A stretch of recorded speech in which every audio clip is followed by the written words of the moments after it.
안녕하세요.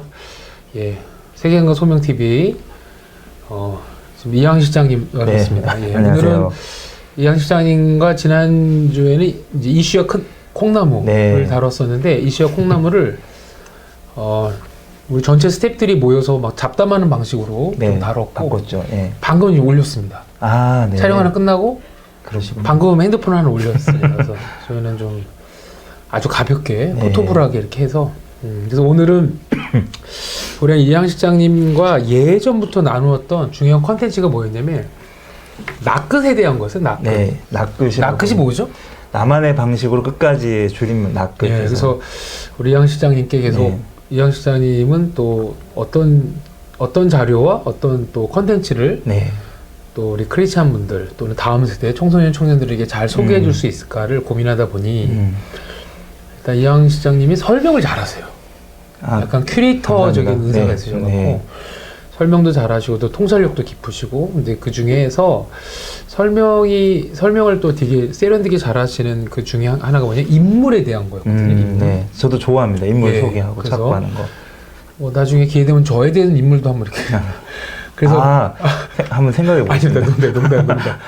지금은 나의 방식으로 끝까지라는 이 코너는 뭐냐면요. 정말 자기 방식으로 끝까지 살았던 사람들. 그래서 이거를 좀 우리가 이걸 또 이게 소개하는 이유가 뭘까요? 보면은 이제 사람들이 자기답게 살고 싶어 하는데요. 실제로 그렇게 살았던 분들이 어떤 삶을 살았는지 또 어떤 과정을 통해서 그런 일들이 벌어졌는지를 좀 실제적으로 살펴보면서 나도 이런 삶을 살면 좋겠다, 아니면 이런 걸 좀 준비하면 좋겠다에 대한 통찰을 좀 얻을 수도 있지 않을까 생각이 듭니다. 그래서 우리 만나신 분들한테 소위 나답게 살고 있을까요? 라고 질문하면 또 이렇게 이렇게 대답하는 분 많지가 않은 것 같아요. 그래서 환경에 어느 정도 영향을 받고 그 속에서 살아가는데 오늘 이제 앞으로 계속 들려줄 인물들은 그 환경 속에서 치열하게 자기를 찾아내려 애를 쓰고 그래서 이게 우리가 다 롤모델이기보다는 어떤 보다는 조금 저렇게 나답게 살기 위해서 정말 치열하게 애를 쓰고 있구나라는 그런 관점들을 우리가 볼 수 있는 게 아닌가 싶습니다. 자, 그럼 오늘 어떤 인물 좀 소개해 줄까요? 이제 첫 시간인데 사실 좀 고민을 좀 했습니다. 고민 중에 이제 첫 시간이 원래 좀 그렇죠. 첫 시간이 재미없으면 이거 재미없나 보다 뭐 이럴까 봐 그렇죠. 근데 우리가 이게 또 계속 KBS가 아니지 않습니까? 그렇죠. 시청료를 받고 하는 게 아니지 않습니까? 그냥 우리 편한 대로 막 하면 됩니다. 제가 좋아서 하는 겁니다. 그럼요. 좋아하고. 제가 좋아서 하는 거고요. 우리 하는 거 누가 좋아줍니까, 지금? 갑자기 우리한테. 구독도 잘 안 눌러줘요, 구독도 이분들이. 구독을 좀 눌러주세요. 아닙니다. 농담입니다. 구독을 좀 눌러주세요. 근데 보니까 아직 유튜브 환경이 크리스찬들이 막 이렇게 들어와서 막 놀기에는 어색해 하세요. 아직은 페이스북 안에 인스타그램인 것 같고. 그래서 구독은 마음껏 편하게 하시고 편하게 하십시오. 편하게 하라는 말을 하다가 제가 그래서 좀 인상적인 인물을 소개했는데 아까 말씀하신 것처럼 막 그렇게 위인 이렇게 저분의 삶을 본받고 싶다고 그런 인물은 아닐 수 있는데 프란시스코 델 고야라는 화가의 삶을 좀 준비를 해봤습니다. 제가 이분의 삶을 준비한 이유가 됐던 강렬한 그림이 하나 있는데 이분이 이제 화가시니까 이 지금 화면 보시는 이 그림이 젊은 시절의 고야에 초상화입니다. 근데 이 다음번 이 그림이 하나만 넘겨보실까요? 근데 이러면서 봤던 것 같아요. 요즘 흔한 약간 스페인 사람인데 스페인 분이신데 스페인 분들이 서양인 치고는 조금 검은 머리에 저 어디 분당 가서 강의할 때 청소년 이러는 사람 본 것 같아요. 그러게요. 이런 표정에 강의 듣기 싫다고 막 이러는 것 같아요. 어둡죠. 근데 이 표정을 보시면 굉장히 이렇게 야심에 가득 차 있고 뭔가 이렇게 이루고자 하는 고집도 있어 보이고 그런 사람이었던 이 젊은 시절 고야가 이제 전성기 때거든요. 이제 그 당시 스페인 최고 화가 많이 얻을 수 있던 궁정화가의 위치에 올랐을 때 고야의 모습인데 그러면 궁정화가 올랐으면 끝나는 거 아닌가요, 오늘 스토리? 그러면 아마 그러고 끝났으면 제가 고야를 아마 별로 준비를 안 했을 것 같은데요. 제가 고야란 인물에 대해서 관심을 가지게 됐던 사진, 이 사진입니다. 이 그림입니다. 이 그림이 고야의 말년의 그림이거든요. 근데 보시면 완전 다른 사람처럼 보이지 않아요. 이랬던 인물이. 근데 여기 잠깐 앞에 하나만. 실장님이 보시기에는 네. 그 당시에 소위 말해서 이제 다 오르고 싶은 궁정화가 네. 올랐는데 네. 여기서부터 이제 스토리가 시작되는 거예요. 그쵸. 예. 그 전까지 스토리는 그 출세하고자 하는 그 왜 드라마에 그 이건 시장님의 독특한 관점인 것 같아요. 예, 야망이 있는 그런 약간 어떤 사람. 고야가 좀 서운할 것 같아요. 궁정화 올랐는데 그건 예. 중요한 거 아니에요? 예, 예. 그건 별 매력이 없습니다. 궁정화가 될 사실 때까지는 되게 어려웠는데. 예, 정말 천신만고 끝에 된 거죠. 40살 정도에 궁정화가 됐는데. 지금부터 스토리가 시작되네요. 예. 와, 이거 대단한 관점이신 것 같아요. 예. 궁금한데요? 예. 그래서 이 말년의 고야인데요. 제가 이제 마지막 거의 죽기 전에 이제 그렸던 고야인데 본인이 직접 그린 거라고 하고요. 이제 그림이 굉장히 좀 어두운데 네. 저는 좀 자유로워 보여요. 네, 그렇죠. 좀 이렇게 아쉬움이 없는 사람 같아요. 네, 그렇죠. 나 탈 거 다 했다. 예, 그런 느낌이죠. 제가 이 그림을 보면서 호기심이 생겼습니다. 아니, 도대체 앞에 그런 그림을 그렸던 사람이 왜 말년에 노인이 돼서 이런 그림을 그렸을까 궁금해져서 이분의 이때는 궁정화건 아니었던 거네요? 네, 아닙니다. 궁정화는 아니고요. 이게 중요한 스토리네요. 네, 거의 한 20몇 년을 그 은둔 생활을 하거든요. 이제 귀머거리의 집이라고 자기가 이름을 붙이는데 그 집에 들어가서 은둔 생활을 하면서 거의 약간 폐인 비슷하게 요즘식으로 하면 거의 정신병자 비슷하게 살아요. 조금 나의 방식으로 끝까지 살면 정신병자가 그런 건 아니고요. 그래서 사실 그래서 좀 고민했습니다. 나의 방식 끝까지 살면. 근데 아마 전체 스토리를 들으면 이게 이해가 될 것 같아요. 그러니까 결말은 꼭 이게 꼭 어떤 결정적인 건 아니라 뭐 정신병이 중요한 건 아닌데 어쨌든 궁금합니다. 이 고야라는 사람은 화가였고요. 굉장히 가난한 도금공의 아들로 태어나거든요. 그래서 출세하고 싶은 마음이 굉장히 컸던 사람이고요. 이제 그림 공부를 열심히 하는데 그림도 공방에 있으니까 그 당시에 도제로 들어가서 열심히 공부하는데 이제 직접 만나지는 못했지만 고야의 롤 모델이 됐던 사람이 두 사람이 있는데 벨라스케스라는 스페인 최고의 화가로 불리는 사람이고요. 또 하나 네덜란드 렘브란트라는 화가인데 벨라스케스라는 화가가 가장 유명한 그림 중에 하나 이 그림이거든요. 이 가끔 이제 어디에선가 보신 적 있으실 그림인데 벨라스케스도 궁정화가입니다. 궁정화가였고요. 재밌는 거는 이게 이제 왕의 가문을 그린 그림인데 독특한 거는 이제 벨라스케스 소개를 하려고 하는 건 아니에요. 제가 그림을 워낙 좋아해가지고요. 되게 해박하시네요. 감사합니다. 이 사람이 벨라스케스거든요. 그러니까 이제 궁정화가가 왕 가족 그림을 그리라고 하는데 본인이 등장을 해요. 그리고 이게 캔버스입니다. 큰 이게. 그림을 그리고 있는 자신을 약간 거울을 보고 있는 것 같네요. 그죠. 예. 근데 이게 실제 그림 그린 캔버스고요. 사실은 이 중간에 이 아이는 그 놀러 온 친척이래요. 친척 아이인데 실제 이 성의 주인은 누구냐면 이 뒤에 거울 보이시는지 모르겠는데 거울에 비친 이 두 명이 실제 이 그림을 의뢰한 사람들이래요. 이게 안 보여요. 안 보이고요. 이렇게 와서 시녀들과 함께 이렇게 있는 일반적인 그림은 이분들을 부각시키는 그렇죠. 예. 그래서 이 벨라스케스라는 사람이 그림도 잘 그리긴 했는데 하여튼 구도도 굉장히 독특하고요. 여기에 자기 색깔을 반영을 많이 해서 이 고야가 젊은 시절부터 좋아를 했던 사람이고요. 그 렘브란트라는 화가는 이 그림으로 아주 유명한 하나만 잠깐 넘겨주세요. 위에 그림 혹시 이분은 누군가요? 이 논란이 많습니다. 이게 벨라스케스라는 사람이 설명을 안 해요. 이제 물론 그 고야도 본인 논란이 있나요? 예, 도대체 누구냐? 이게 이제 시종 중에 한 명이라고 얘기되는데 시종이 아니라 중요한 게 아니에요. 죄송합니다. 오늘 논의와랑 좀 다르죠. 이분이 난 더 강렬했어요. 나중에 저기 벨라스케스도 한번 다룰 수 있으면 다뤄보도록 하겠습니다. 근데 어쨌든 이 렘브란트라는 화가는 가장 유명한 그림 중에 하나 이 그림인데 이 빛의 마주사라고 그러죠. 이게 야경단. 예, 야경단. 맞죠? 예, 맞습니다. 근데 이 그림을 그리고 렘브란트는 욕을 엄청 듣습니다. 왜냐하면 그 당시에 네덜란드의 일종의 우리로 치면은 이제 경찰들이죠. 경찰 그림을 그리려고 했더니 원래 일반적으로는 굉장히 당당하고 멋있는 사람들을 그려야 되는데 이 두 사람 말고는 뒤에 파묻히듯이 그렸잖아요. 뭔가 좀 음산하고, 음산하고, 뭔가 이렇게. 그리고 이 여자애가 굉장히 도드라지잖아요. 아까 그 아가씨 아닌가요? 달란가요? 예, 다른 인물인데. 렘브란트인데 왜 벨라스케는 죄송해요. 근데 이 인물이 누구냐면 무식했어요 방금. 렘브란트의 딸입니다. 근데 제가 정확하게 기억을 못 하겠는데 아마 그 당시에 죽은 딸로 알고 있는데 어쨌든 이런 식의 그 딸을 집어줬네. 예. 그러니까 이게 후대에는 걸작으로 평가받는데 당대에는 이제 이 그림으로 인해서 렘브란트 몰락의 길을 걷거든요. 근데 이런 빛의 어떤 강렬함, 이것이 음영의 조화. 그 당시 그림들은 사실 이런 그림들이 많지 않았는데 이런 걸 보면서 아주 고야가 강렬하게 영향을 받아서 이제 그림을 그리기 시작하는데요. 그 젊은 시절의 고야를 보면, 청년기를 보면 이제 이런 그림들 많이 그립니다. 아까 앞에 그림과 완전 다르죠. 아주 밝고 로맨틱하고 주로 인물화를 많이 그리죠. 그 당시에는 사진기가 없었기 때문에 어린 왕자 같네요. 되게. 예, 그런 식의 귀엽고 주로 이제 의뢰를 받아서 그리는 겁니다. 이제 그림을 그려달라라고 하면 몇 달 혹은 뭐 1년 가까이 해서 비싼 돈을 받고 이제 그림을 그려주는 거죠.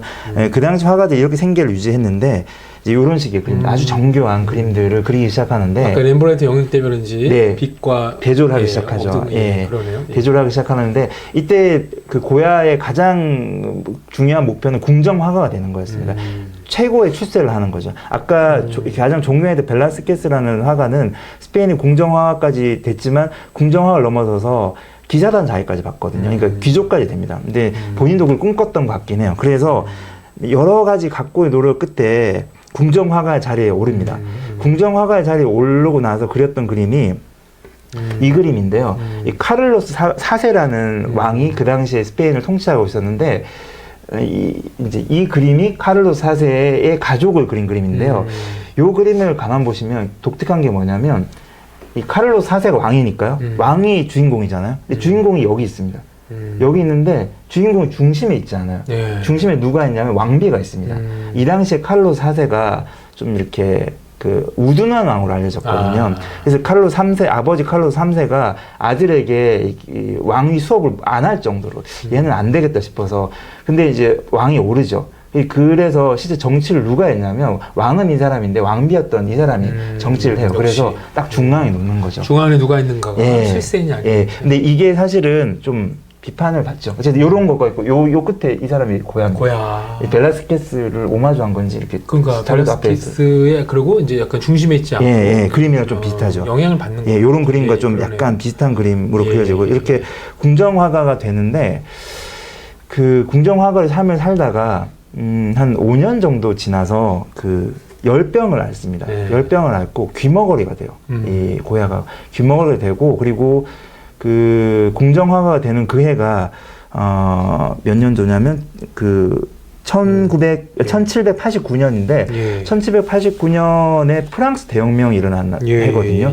그래서 이분이 이제 궁정화가가 되고 나서 그쯤에 프랑스에서 이제 대혁명이 일어나면서 공화정이 탄생하고 하는 과정을 이제 옆에서 이제 듣습니다. 근데 이제 실제로 자기가 일을 했던 스페인의 궁정화가로서 일을 할 때 그 당시에서 그 경험은 스페인 안에 굉장히 상류층들의 부패나 또 성직자들 부패를 많이 경험을 하면서 어려움을 많이 겪죠. 그러면서 이 사람이 이제 요즘으로 치면은 왜 그 신문에 그 카툰이라고 해서 사파 그림을 최초로 시작한 사람으로 이제 평가를 받는데 이제 연재를 하기 시작해요. 이분이 그림도 그리는데 판화가기도 하거든요. 그래서 판화를 이렇게 찍어서 대량 인쇄할 수 있게 해서 70여 편의 작품을 만드는데 이 그림들이 이름이 좀 어려워가지고요. 제가 여기 적어놨는데 당연히 어렵죠. 카프리초스라고요. 스페인어로 카프리초스라는 단어가 변덕이라는 단어래요. 그래서 음료수 이름 같은데. 네, 카프리소. 네. 이런 얘기 하면 안 되죠. 예, 죄송합니다. KBS 아닙니다. 그렇네요. 공영방송 아니에요. 그냥 저희는 음료수의 후원을 받고 있지 않기 때문에 그냥 하시면 됩니다. 카프리초스라는 변덕이라는 뜻인데 이 그림들을 보면은 그 당시에 상류층들과 지배층들 혹은 성직자들이 그 일반 대중들을 향해서 어떻게 이제 좀 그 비리와 불법을 저지르는지 이렇게 풍자하는 그림들을 쭉 이렇게 그리는 이게 사회 고발성의 그림들을 그리기 시작하죠. 그래서 이제 이게 그 청력을 잃고 나서 한 5년 가까이 거의 그 무기력증에 빠져서 그냥 칩거 생활을 하고 난 이후에 그 5년 동안 시간 동안 철학책을 그렇게 많이 읽었대요, 고야가. 그러면서 좀 사회적인 어떤 그 출세에 정말 가도를 달렸던 사람이 이제 사회 비판적인 의식이 생기면서 이후로 이런 그림들을 그리기 시작합니다. 그래서 이게 첫 번째 그 고야의 한번 전환점이고요. 일종의 그 사회 의식이 생겼던 전환점이고 이게 또 자기 걸로 만들어가기 시작하죠. 그리고 결정적인 경험을 한 번 더 하는 게 뭐냐면 반도 전쟁이라고 그 당시에 불렀는데 첫 번째는 당시에 어떤 카톨릭 성직자들이나 네. 이런 분들이 일반인들을 향해서 네. 많은 부패, 네, 뭐 지배층도 마찬가지고요. 지배층과 네. 종교 지도자들이 네. 많은 부패와 어떤 압력들, 네, 네. 권력적인 어떤 네. 할부를 행사하고 네. 그거에 대해 고야가 보기 시작하네요. 원래 네. 그 고야도 궁정화가인데 궁정하고 그 전까지 출세하려고 정말 이렇게 참 열심히 신기하네요. 하거든요. 예. 근데 그때가 이제 귀가 먹는 시기랑 다 있습니다. 귀 먹고 나서 한 5년 정도 이제 굉장히 고통스러운 시기를 보내죠. 이제 그러면서 그냥 틀어박혀서 귀가 안 들리니까요. 틀어박혀서 철학책 같은 거 탐독하고 이제 그리고 프랑스 대혁명을 이제 이분이 경험하면서 오히려 귀가 먹으면서 네, 내면에 더 깊게 들어가게 되죠. 철학 공부하면서 네. 어떻게 보면 자기가 속해 있는 사회와 환경을 좀 네. 이게 객관적으로 볼 기회가 그렇죠. 있었나 봐요. 예, 자의식이 좀 더. 그러니까 이게 고야의 자기 찾기의 결정적 원동력인지 모르지만 네. 그런데 자기도 궁정화가인데도 불구하고 네. 기득권자들의 어떤 악행들에 네. 대해서 뭔가 다른 시선으로 시선을 보게 되는 얘기를 하기 시작하죠. 계기가 규모글이나 네, 네. 그런 계기도 될 수 네. 있겠네요. 사실은 고야가 뭐 글을 쓴 사람이 아니기 때문에 본인의 생각을 글로 피력을 하진 않았지만 우리도 그냥 추측하는 예, 거니까. 그림을 예. 통해서 보면 이 시기 때 그림이 완전히 달라지기 시작합니다. 이제 이런 식의 사회 고발 그림이 생겨나기 시작하고요. 네. 예, 그리고 이제 두 번째 큰 사건이 반도 전쟁이라고 예. 해서 그 프랑스 혁명 이후에 나폴레옹이 프랑스에 집권을 하죠. 그러면서 나폴레옹이 스페인을 침략을 합니다. 예. 침략을 하는데 그 당시에 고야는 그 프랑스 혁명에 대한 굉장히 큰 어떤 그런 기대감. 그런 게 있었기 때문에 프랑스군이 들어와서 스페인을 이제 변화시키고 뭔가 갱신시키지 않을까라는 기대감이 있었던 것 같거든요. 근데 나폴레옹이 들어와서 스페인을 점령하고 나서 나폴레옹의 형을 왕으로 만들어 버립니다. 그래서 그것에 반발한 스페인 국민들이 봉기를 일으키거든요. 그런데 이제 그게 하루 만에 진압이 되죠. 그때 그 봉기 때문에 그 프랑스 군에게 학살당했던 사람이 5,000명 가까이 된다고 요 하더라고요. 당시에도 그러면 고야는 궁정화가 그때 궁정화가이긴 한데 예. 활발하게 활동을 하고 있는 상황이에요. 귀먹고 이러니까. 예. 궁정화가의 신분에 있긴 예. 합니다. 그 당시에도 예, 있었지만 그 당시에 여전히 있었죠. 이걸 겪게 예, 겪게 되면서 그 프랑스가 집권을 하게 되죠. 프랑스가 집권을 하면서 이게 가장 고야의 대표작이라고 불리는 그러니까 그림인데요. 이걸 봤습니다. 네, 네. 근데 이게 이런 맥락인지 몰랐어요. 네. 사실은. 이 그림의 제목도 1808년 5월 3일이라는 그림이에요. 그날을 예. 기억하자는 거죠. 이게 1808년 5월 2일이 이렇게 봉기한 날이라서 이 1808년 5월 2일이라는 제목의 그림이 있고요. 봉기를 했는데 하루 만에 진압이 되죠. 프랑스 군에게. 그래서 1808년 5월 3일이라는 그림에서 이제 프랑스 군에 의해서 이렇게 학살되는 스페인 사람들을 이렇게 그립니다. 예. 이 그림이 고야의 가장 대표작이고요. 이 그림이 후대 작가에게 아주 많은 영향을 줍니다. 예. 대표적으로 마네도 이 비슷한 그림을 그렸고요. 우리가 너무 잘 아는 피카소도 예. 사실은 그 피카소가 위대한 화가로 불리는 이유 중에 하나가 사회의식이 굉장히 투철한 화가였는데요. 그러니까 그림이 어떤 순수 미학으로 나가지 않고 네, 예. 자기가 처해져 있는 사회에 어느 정도의 목소리를 내고 목소리와 감성을 저항하고, 반영해야 예. 된다. 심지어 그 이제 후대에 이제 피카소가 영향을 받아서 피카소는 뭐라고 얘기하냐면 그림이 세상과 싸우는 전투 무기라고 얘기를 하거든요. 피카소는. 근데 예. 그게 고야의 이 그림으로부터 영향을 많이 받았다라고 피카소가 얘기를 합니다. 예. 그래서 이제 이때 이제 고야의 두 번째 큰 시련을 겪죠. 자기 내적으로는 자기 나름으로 유토피아를 꿈꿨는데 프랑스군이 이걸 이뤄줄 거라고 생각했는데 프랑스군이 더 끔찍한 만행을 저지르는 걸 보면서 이제 완전히 자신의 어떤 그런 믿었던 그런 어떤 이상이 무너지는 이런 경험을 합니다. 그리고 나서 그 다시 이제 프랑스군이 물러가고 나서요. 그 1814년도에 물러가고 나는데 페르난도 7세가 다시 이제 왕이 됩니다. 스페인 사람의 왕이 되고 나서 고야를 다시 불러요. 궁정화가 계속 궁정화가 신분이긴 했는데 그때는 뭐 정부가 뒤바뀌고 프랑스군이 올라가고 하니까 뭐 궁정화하고 그림 그릴 여유는 없었으니까요. 근데 어떤 그런 위치는 가지고 있었는데 다시 그림을 그려달라라고 해서 다시 궁정화가로 부르는데 고야가 왕궁으로 돌아가지 않고 이제 칩거 생활을 시작합니다. 이때가 68세이거든요. 그래서 한 15년 가까이를 외곽에다가 스페인 저기 뭐 이름도 어려운 만나사레스라는 그 지역 근처에 집을 한 채 구해서 스페인 말인데 퀸타 델 소로도라고 해서 우리나라로 하면 귀머거리의 집이라는 뜻입니다. 집을 하나 구해가지고요. 여기에 뭐 그냥 가정부 한 분이랑 젊은 여자와 같이 사는데 3명이 같이 사는데 이 젊은 여자가 고야의 사생아라는 얘기가 있습니다. 물론 고야는 인정을 하진 않았는데 거의 뭐 사생아라고 알려진 이제 딸이죠, 딸. 자기 딸과 함께 생활을 하는데 여기서 이제 15년 동안 살다가 이제 파리로도 좀 가고요. 이제 이후에 그러다가 28년도에 82세를 일기로 사망을 하는데 이제 궁정화가의 직을 내려놓고 이 귀머거리의 집이라는 곳에 들어가 살면서 그렸던 그림들을 검은 그림이라고 이후에 불리거든요.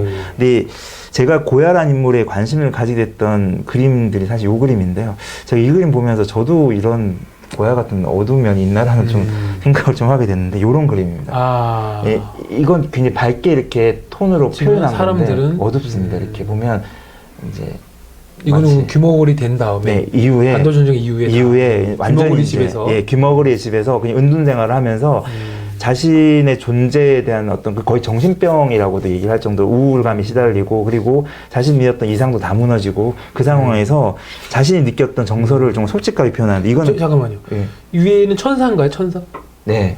천사만 제대로 된 얼굴이고 네. 인간들은 거의 해골 가까운 약간 이때 죽음에 대한 얘기를 많이 그가 화려한 옷 속을 입을 입고 있을지언정 인간들은 죽음의 현실과 인간의 죽음의 참상과 어두움을 드러내고 그런 것들을 굉장히 묘사해요. 마치 신만 보내는 이 그림은 사실 신과 인간을 되게 신이 인간의 고통에 되게 동떨어진 것처럼 보일 수 있어요. 그렇게 그러니까 본인이 그런 정서가 있었던 것 같습니다. 그래서 외롭고 고독하고 고통스럽고 인간은 이런데 신만 깔끔해. 그런 것들 약간의 그 조소도 좀 있는 것 같고요. 근데 이 그림은 그나마 톤이 좀 밝은데 이런 그림들을 보면 이 당시에 스페인이 그 정말 힘들었던 시대거든요. 그래서 사람들이 미신을 그렇게 믿었대요. 스페인 사람들이 그렇게 이제 미신을 믿고 절망에 빠져 있는 사람들의 표정들 여기는 뭔지 형체를 알 수 없는데 보기에는 뿔이 나 있는 염소처럼 보이는 약간 악마 영상 같기도 하고 이제 그 이 그림 연작들이 좀 있는데 뭐 다 소개드리긴 좀 그렇고요. 뭐 이런 그림들이 있습니다. 이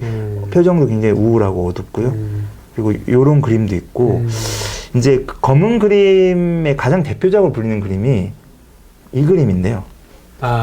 이게 저거죠? 식인 풍습에 대한 신화인데 이게 그 아들을 먹는 사투르누스라는 제목의 그림인데 이 사투르누스가 그 라틴어인데요. 그게 그리스 말로 하면 크로노스라는 신을 묘사한 그림입니다. 근데 이 그림이 이제 크로노스라는 신이 제우스, 그리스 신화의 제우스의 아버지거든요. 근데 그 크로노스의 아버지가 또 있는데 우라노스라는 신입니다. 가이아와 우라노스 사이에서 크로노스가 태어나는데 크로노스가 자기가 신들의 왕이 되려고 아버지를 죽이거든요. 그게 신화인데 근데 이제 아버지가 죽으면서 예언을 하는 게 그 우라노스라는 아버지 신이 아들인 크로노스 신에게 너도 너 자식에게 죽을 것이다 라는 예언을 하거든요. 그래서 죽어요. 이제 크로노스가 그 이후로 거의 약간 강박적으로 태어나는 아기들을 다 이제 자기의 자녀입니다. 자기 자녀들을 다 이렇게 먹어치워 버려요. 그게 그리스 신화의 한 이야기인데 그걸 모티브로 그린 그림이고요. 이게 고야의 그 검은 그림의 가장 대표적으로 알려진 그림인데요. 저는 이 그림은 뭐 이렇게 보면서 좀 잔인한 묘사도 있고 한데 저는 이 크로노스 사투르누스의 얼굴이 굉장히 인상적이더라고요. 잔인한 그림인데 이 얼굴은 아주 겁에 질려 있는 얼굴이죠. 오히려 자기가 우리가 무서워야 되는데 자기가 지금 무서워. 겁에 질려서 막 이렇게 자식을 이렇게 해야 하는 이런 아버지의 얼굴인데 이 고야의 이제 사실 이 당시 정서를 잘 보여주는 이 얼굴이 다 고야 얼굴 아니야라고 얘기를 될 정도로. 어쩌면 인간의 폭력성에는 겁에 질린.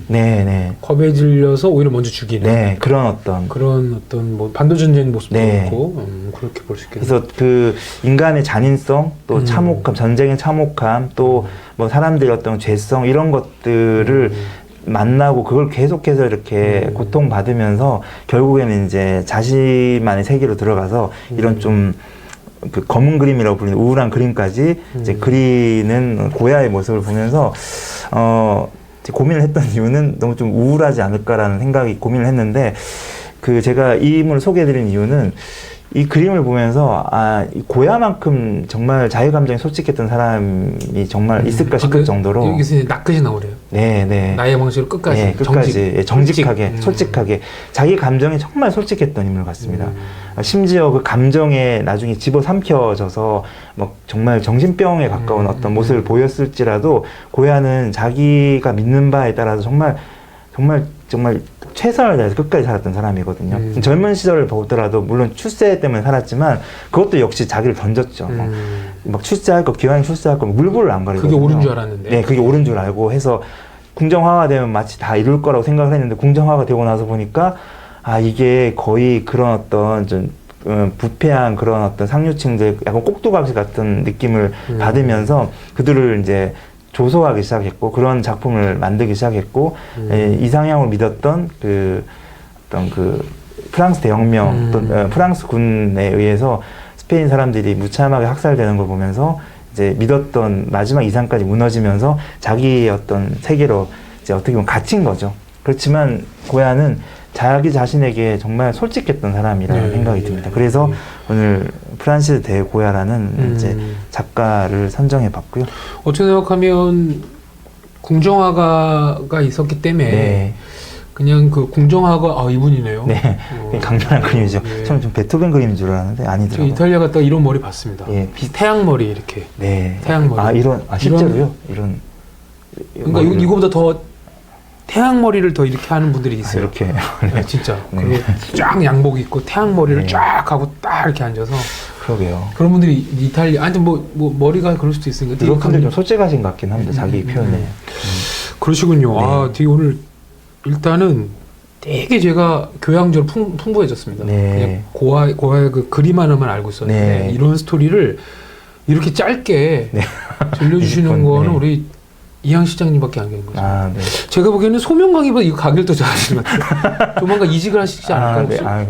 미술관에서 큐레이터 요청이 들어올 것 같은데요. 그러진 않을 것 같고요. 제가 또 가지 마십시오.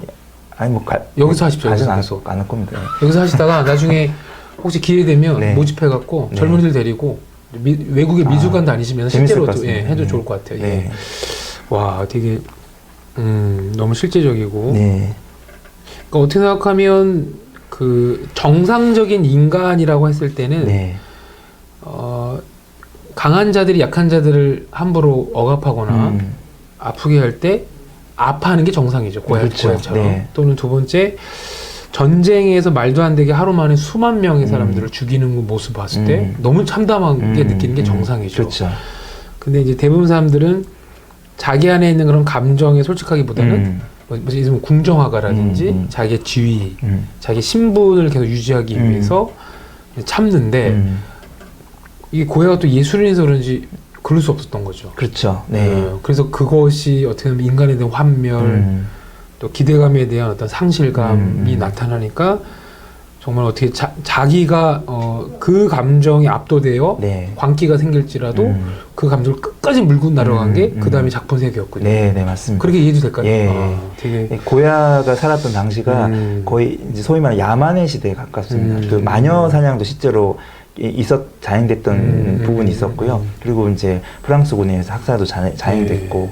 그 고야는 어떻게 생각하면 추상적인 먼 세계에서 자기 것을 펼친 게 아니라 자기가 겪고 있는 감정, 자기가 갖고 있는 벌어진 그 고통의 순간 속에서 자기 것을 발산하기 시작했네요. 자기 감정에 솔직했고요. 그걸 계속 만났고 그걸 표현했죠. 자신 작품에 표현했습니다. 와. 사실 고야 이 검은 그림을 그렸을 당시에는요 아주 혹평을 받았거든요. 이게 무슨 그림이냐, 쓰레기다 이런 혹평을 받았는데 오히려 이후에 어떤 평가까지 받냐면 고야가 현대 미술의 시작이 아닌가라는 평가까지 받거든요. 우리 그러면 실장님 이 세 개 차종함을 같이 읽어보면 간단하게 한번 정리해 볼까요? 첫 번째는 그 걸작은 탁월한 능력만이 아니라 자기 자신의 색깔과 어떤 사회에 대한 관심이 만날 때 나오지 않을까라는 생각이 좀 자기 안에 어떤 색깔이 있고 감정이 있는데 그 감정이 주변사의 어떤 사건을 만날 때 거기서 자기만의 것이 나오는군요. 그 실제로 고야 시대도 보면 그 고야보다 그림 실력이 탁월했던 화가들이 많이 있었거든요. 그런데 고야와 같이 자신의 감정과 또 어떤 자신의 고통, 어떤 사회적인 어떤 사건으로 인한 고통에 솔직하게 표현한 화가들은 많지 않았습니다. 근데 그렇게 그냥 그림만 잘 그렸던 화가들은 이후에 저 뭐 잘 모르거든요. 저도 찾아봐도 잘 찾기가 어렵고요. 잘못하면 이제 그냥 다 아류로 들어가죠. 네네. 그냥 모방이죠. 아류, 우리가 또 미술사에 제가 좀 네. 문외한이기 때문에 아류라고 얘기할 수 없는데 함부로 또 평가할 수 없지만 고야는 뚜렷했네요. 그렇죠. 뚜렷했네요. 앞서갔죠. 그래서 네. 그 당시에 좀 이방인 취급받을 정도로. 그래서 궁정에서 전시될 수 있는 깔끔한 그림, 이쁜 네. 그림 정도가 아니라 네. 자기 삶에 실존적으로 와닿던 거를 쫙 표현했네요. 네. 예. 그래서 정말 예술가로서의 고야는 그 귀가 먹고 난 이후의 그림들이 정말 그 예술사적인 가치가 있다고 평가를 받습니다. 그 전에 그림 예쁜 그림들이 아니라. 네, 죄송합니다. 제가 방금 딱국질 하고 있습니다. 방송에 들어왔습니다. 죄송합니다. 두 번째는요? 예, 두 번째는 지금 이렇게 정리해봤는데 이제 고통으로부터 피어난 소명이 있다라고 정리를 해봤는데 고야가 자신의 개인적인 아픔과 시대의 고통을 작품으로 이제 표현을 했던 부분이 있는 것 같아요. 그러니까 이 고통스러운 삶이었거든요. 이 고야는 삶을 보면 너무 고통스러웠을 것 같아요. 개인적으로도 고통스럽고 또 뭐 사실 뭐 가정도 원만하지 않았고요. 나중에 거의 진짜 독거노인처럼 이렇게 외롭게 이렇게 살았던 사람인데 이제 그런 것들을 자신의 작품으로 계속 표현을 했던 것 같습니다. 이걸 뭐 승화라고까지 할 수는 있는지 모르겠는데 궁정화가 있던 신분에 비해 네. 그 이후로는 정말 초라하고 외롭고 하지만 고통스러운 삶에서 한 거죠. 그게 자기였죠. 예, 그거를 그러니까. 표현한 거죠. 자기 자신을 표현한 겁니다. 세 번째는요? 세 번째는 그래서 지금 고야를 보면 좀 많이 배운 것 중에 하나는 자신의 감정을 정확히 정직히 인정하고 솔직하게 표현하는 것이 정말 중요하겠구나. 예, 나만의 방식으로 살아가는데 중요하겠구나. 그리고 고야는 그것을 끝까지 지키고 살았구나. 라고 해서 처음에 그 검은 그림들 아까 봤던 그 사투르누스 그 그림을 봤을 때 저는 굉장히 놀라고 아니 무슨 괜찮나라는 생각이 들 정도로 좀 놀랬었는데 고야의 이야기를 제가 접하고 나서 그림을 보니까 좀 달리 보이더라고요. 참 그 정말 자신의 어떤 방식대로 끝까지 살아갔던 인물이구나 하는 생각이 좀 들어서 조금 우려되는 거는 자신의 감정을 솔직히 살면 말년이 고해처럼 된다는 이제 부정적인 이미지를 줄까 봐 그러는데 근데 아니 그렇게 안 살고 싶어도 그게 느껴지는데 어떡할 거예요? 그렇죠. 예. 근데 이제 고야가 뭐 제가 초콜릿 심리학도 하니까요. 약간 그 정신병리학적으로 보면 건강하게 조절을 한 사람은 못 됩니다. 그리고 공동체도 없었습니다. 주변에 자기를 이렇게 돌봐줄 공동체도 없었고 나눔도 잘 안 됐고 좀 그런 면은 있는데 그래서 극단으로 치닫는 면이 있습니다. 고야와 가상의 상생 심리를 이렇게 하셨군요. 안 됐더라고요. 고야 씨 그림만 그리지 마시고 그 영화가 있는데요. 고야 영혼이라는 영화도 있는데 그걸 보면서도 좀 안 됐다. 근데 고야가 겪었던 이런 반도 전쟁의 그 참상을 겪으면 그렇게밖에 될 수밖에 없을 것 같아요. 근데 그걸 겪었던 사람의 어떤 솔직한 마음을 정직하게 표현을 했구나. 근데 우리가 이제 시간이 다 됐지만 여기서 그냥 저는 그냥 즉흥적으로 드는 생각인데요. 이 영상을 보는 사람들 중에 보는 분들 중에 고야에 속하는 분도 꽤 많을 것 같아요. 그러니까 지금 자기가 속해 있는 어떤 말도 안 되는 환경 속에서 그러네요. 누군가는 그냥 그래 내가 궁정 화가인데 잘 이 시기 넘어가면 뭐 쟤네들 죽든 말든 뭐 그냥 잘 넘어가면 내가 궁정 화가로 또 인생 마감하겠지로 하지만 못 견디는 분들 분명히 있어요. 계실 것 같습니다. 예를 들면 직장 안에서든 뭐 어디서든 이건 아닌데라고 했을 때 분명히 불이익이 오지만 못 참는 분들이 있어요. 알지만. 근데 어떡하겠어요? 그게 자기인데. 그렇죠. 꾹 참고 있으면 병나죠? 병나죠. 다른 의미에서 병이 나죠. 그 고야라고 어떤 고야의 그 규가 멀어진 현상이 뭔지는 모르겠지만 뭐 콜레라의 그냥 열병입니다. 그렇게 쉽게 답이 나오나요? 콜레라였군요. 저는 또 궁정 화가로서의 고뇌에 이렇게 얘기하려는데 콜레라였군요. 아시는 게 너무 많은데. 알겠습니다. 찬물을 끼얹는 아니, 농담입니다. 괜히 우리가 스토리를 이어갈 수는 없는데 아마 이걸 보시는 분들도 고야와 같은 분들이 계실 것 같은데 저는 용기 내면 좋겠습니다. 그게 난데 어떡할 거예요? 그렇죠. 불이익이 오고 또 내가 이건 아니야라는 표현 하나로 많은 또 어려움이 오더라도 그렇게 가는 게 우리 인생 아닐까요? 그렇죠. 그런데 이제 고야처럼 너무 뭐 조절이 안 되는 것보다는 조금 더 이거를 자기 방식으로 또 승화시킨다면 또 자기 길이 아닌가 이런 생각이 드네요. 예술가 분들이 기본적으로 감수성이 풍성하기 때문에 좀 이런 극단적인 사례들이 종종 있는데 뭐. 근데 오늘 나끝에 이걸 첫 계기로 갖고 오신 우리 실장님의 그 심리에는 나도 소면교육개발원 기획실장을 다 포기하고 뭐 이건 궁정하고도 아니지만 그런 건 아니고. 부산에 내려가서 나 그림 그리다가 네. 뭐 그런 건 아니죠? 그런 건 아니고. 아니죠. 네. 가족이 있고요. 가족이 있어서 가족도 있고 뭐 제가 고야처럼 이렇게 막 엄청난 감수성이 있는 사람은 아니에요. 그러니까 아마 낚끝에 아마 이렇게 소개하시는 인물들은 어떤 극단적 인물들이 많을 거예요. 그런 부분이 분명히. 많습니다. 이렇게도 살았던 사람이 그렇지, 있다. 그렇죠. 그러니까 사실은 고야처럼 살기 쉽지 않습니다. 그렇죠, 근데 그러니까 뭐 본인의 근데 이렇게 표현을 소개하신 하자. 이유는 우리가 너무 그냥 평균적이고 네. 평범한 삶의 그 범주에 들어오려고 너무 이렇게 긴장하는 것 같아요. 네. 근데 이렇게 살아온 인물이 아까 우리 말년에 그 해맑게 웃고 있는 모습 네, 저는 네. 본인이 행복했던 거죠. 네. 물론 여기서 우리가 신앙적인 얘기를 해서 뭐 하나님 앞에 여러 가지를 고민할 수 있겠지만 자기 인생인 것 같습니다. 그렇죠. 예. 그래서 우리가 너무 보편적인 그거만 다루다 보니 조금 더 이렇게 극단적이지만 그래도 이렇게 쭉 자기 걸 밀고 나갔던 인물들도 소개하시는 게 네. 하루하루를 그냥 평균치로만 살려는 우리들에게 네. 한 번은 좀 긴장케 하는 네. 인물이에요. 저도 좀 긴장이 돼요. 내가 이렇게 절실하게 아파하고 힘들어하면서 절실하게 저렇게 막 내 거를 아까 규모우리 집처럼 네. 자기의 그 어떻게 보면 부끄러움을 대놓고 드러나잖아요. 네, 그렇죠. 그래서 제가 좀 뚱뚱하지 않습니까? 저도 대단하게 순간 그런 생각. 뚱뚱이 센터! 뭐 이렇게. 소변계 그러면 뚱뚱이 연구소 뭐 이러면 좀 이상한데. 이게 저희 둘만 그렇고요. 시장님 아니십니다? 근데 지금 키가 크잖아요, 키가. 난 키도 작고. 목사님 키가 크시죠. 근데 잠깐. 동정하지 마십시오, 여기서. 저도 사실은 보시면 오늘 아시겠지만. 첫 시간, 아마 또 이렇게 진행하시다 보면 네. 조금 더 인물들이나 설명하는 방식들이나 이런 것들이 우리가 조금 더 네. 더 이렇게 더 중요 포인트나 네. 이게 어떤 좀 사실 궁금한 게 많아요. 질문도 많고 네.